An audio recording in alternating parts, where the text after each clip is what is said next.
নমস্কাৰ, তোমালোকৰ কাৰণে বহুতেই ভাল খবৰ আহিছে। যিসকলে আছাম ডাইৰেক্ট ৰিক্ৰুটমেণ্ট 2022ত এক্সাম দিছিলা, গ্ৰেড 3 হওক বা গ্ৰেড 4 পষ্টতেই হওক, তোমালোকৰ কাৰণে বহুতেই ভাল খবৰ আহিছে।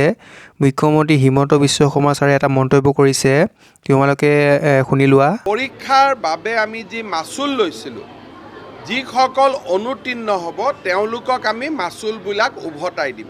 অকল উত্তীৰ্ণসকলৰ মাচুলহে আমি ৰাখিম।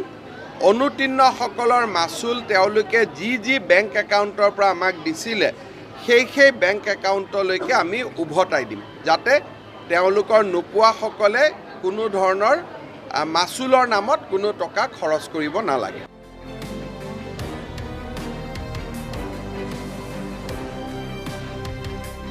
আমি উভতাই দিম, যাতে তেওঁলোকৰ নোপোৱাসকলে কোনো ধৰণৰ মাচুলৰ নামত কোনো টকা খৰচ কৰিব নালাগে।